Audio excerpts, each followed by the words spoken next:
Hello বন্ধুরা, আমি ইস্তিয়াক আপনাদের সাথে আজ একটি নতুন বিষয় নিয়ে আলোচনা করব। আলোচনার শুরুতে সাবস্ক্রাইব মাই চ্যানেল। হ্যালো বন্ধুরা, আজকে নতুন একটি প্র্যাকটিস নিয়ে আসলাম। যে প্র্যাকটিসটি হলো আমাদের এরকম, যেখানে আমাদের কোশ্চেনের মধ্যেই একটি ডেটা দেওয়া থাকবে এবং বলা হবে ঠিক সেই ডেটাটাকে মডিফাই করো। মডিফাই করার পরে একটি কন্ডিশন দেওয়া থাকবে, ঠিক সেই কন্ডিশনটা অনুসারে আমাকে তুমি অ্যান্সার দাও। সো এরকম যদি কোনো সমস্যা থাকে, আমাদের এই প্রবলেমটি হচ্ছে, suppose we want to compute the yearly increment of the employee of an institution who satisfy the following condition from the following data. So আমাদের কন্ডিশনটা হলো increment 15% of the salary if job category equals to 3 and experience is greater than or equals to 5. আর এখানে হলো আমাদের ডেটাগুলো, যেখানে আমাদের তিনটা variable রয়েছে। প্রথমটি হলো স্যালারি, জব ক্যাটাগরি, এক্সপিরিয়েন্স, এবং এখানে আমাদের 5জন ক্যান্ডিডেট রয়েছে।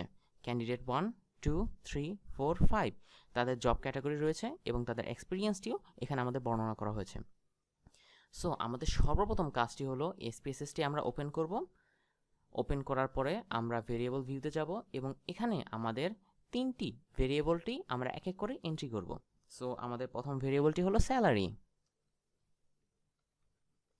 স্যালারি, যেটার লেভেলটা হলো স্যালারি অফ দ্য এমপ্লয়। এরপর আমাদের সেকেন্ড ভেরিয়েবলটি হলো job category, that's mean job cat, সংক্ষিপ্ত রূপ 0, এবং আমাদের এখানে লেভেলটি হলো job category of the employee. এরপর আমাদের এখানে থার্ড ভেরিয়েবলটি হলো experience.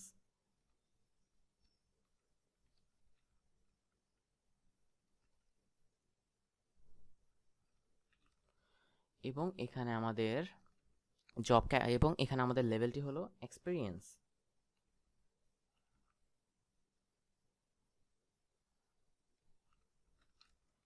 Experience of the employee হয়ে গেল আমাদের ডেটা এন্ট্রি, আমাদের ভেরিয়েবল এন্ট্রি। এখন আমাদেরকে যে 5জন ক্যান্ডিডেটের যে ডেটাটা দেওয়া রয়েছে, ঠিক এই ডেটাটা আমরা ডেটা ভিউতে গিয়ে এক এক করে এন্ট্রি করব। সো আমাদের প্রথম ক্যান্ডিডেটের স্যালারি হলো 10,000, তার জব ক্যাটাগরি 1, এক্সপিরিয়েন্স 5। আমাদের নেক্সট ক্যান্ডিডেট হলো, তার বেতন 15,000, তার জব ক্যাটাগরি 2 এবং এক্সপিরিয়েন্স 6। নেক্সট ক্যান্ডিডেটের বেতন হলো 17,000, যার ক্যাটাগরি 3 এবং এক্সপিরিয়েন্স 7। নেক্সট ক্যান্ডিডেট হলো 21,000 বেতন, জব ক্যাটাগরি 3 এবং এক্সপিরিয়েন্স 8। নেক্সট হলো 18,000 বেতন, তার job category equals to 3 and experience equals to 5। ব্যাস হয়ে গেল আমাদের ডেটা এন্ট্রি, যেটা আমরা এই বক্সের কাজটুকু করলাম। নাও এখন আমাদেরকে একটি কন্ডিশন দেওয়া রয়েছে, increment 15% of the salary if job category equals to 3 and experience is greater than or equals to 5. So এটার জন্য এটা হলো আমাদের মূল ডেটা স্যালারি। সো এই মূল ডেটা স্যালারির সাথে আমরা 15% স্যালারি ইনক্রিমেন্ট করব যদি তার জব ক্যাটাগরি 3 হয় এবং এক্সপিরিয়েন্স 5 অথবা 5-এর বেশি হয়। সো এই কাজটি করার জন্য আমরা প্রথমে ট্রান্সফর্ম, দেন কম্পিউট ভেরিয়েবল, এখানে আমরা আমাদের নতুন ভেরিয়েবলের নামটি লিখব, যেটা হলো ইনক্রিমেন্ট, এবং এখানে আমাদের লেভেলটি হবে increment of the salary. ওকে, হয়ে গেল। So increment equals to, increment হবে মূল স্যালারি স্কেলের সাথে 15%, দ্যাটস মিন 0.15। এটা হয়ে গেল আমার এই অংশটুকুর কাজ।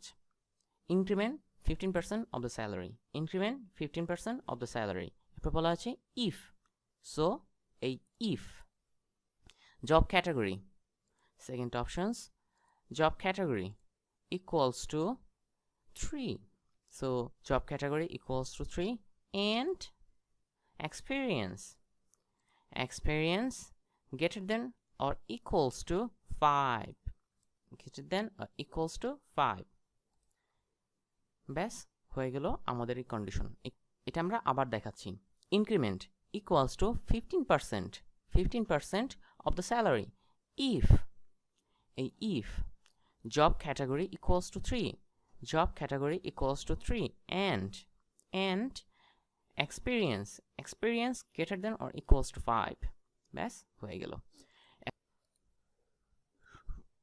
ব্যাস এই চলে আসলো এই তো চলে আসলো আমাদের রান দেওয়ার পর যেখানে আমরা দেখতে পাচ্ছি যাদের জব ক্যাটাগরি 3 এই যে যাদের জব ক্যাটাগরি 3 এবং যাদের এক্সপিরিয়েন্স 5-এর থেকে সমান অথবা 5-এর থেকে বেশি সমান অথবা বেশি তাদের ক্ষেত্রে স্যালারি ইনক্রিমেন্ট হয়েছে কিন্তু যাদের এর থেকে কম তাদের কিন্তু স্যালারি ইনক্রিমেন্ট হয়নি সো এই দুইজন ব্যক্তিকে আমরা 0 দ্বারা রিপ্লেস করে দিব সো এই কাজটি করার জন্য ঠিক আমরা আগের মতো ট্রান্সফর্ম কম্পিউট ভেরিয়েবল এর আগে আরেকটি বিষয় যখন আমাদের কাছে হিউজ পরিমাণ ডেটা থাকবে তখন আমরা বুঝতে পারবো কিভাবে আমাদের কতজন ব্যক্তি রয়েছে যাদের এই স্যালারিটা ইনক্রিমেন্ট হয়নি সেই কাজটি করার জন্য প্রথমে আমরা analyse descriptive statistics frequency increment select ওকে এই যে এখানে আমরা দেখতে পাচ্ছি যে আমাদের 3 জন ব্যক্তি ডাটা এন্ট্রি হয়েছে এবং মিসিং 2 জন we get to missing data so এই দুটো মিসিং ডেটার সাথে এখন আমাকে ডিল করতে হবে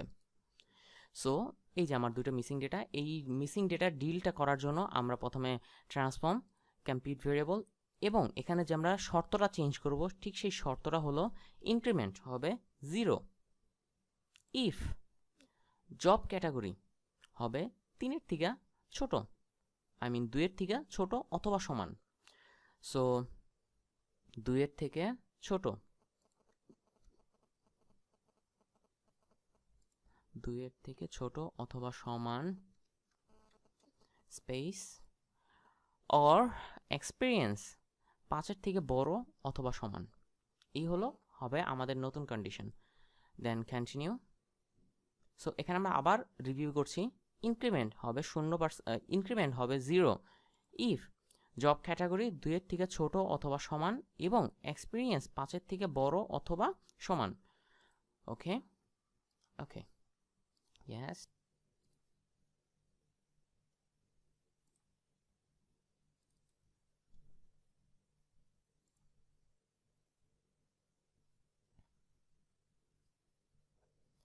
এই তো চলে আসলো আমাদের নতুন ইনক্রিমেন্ট সো এখন আমরা অ্যানালাইজ ডিসক্রিপটিভ স্ট্যাটিস্টিক্স ফ্রিকোয়েন্সি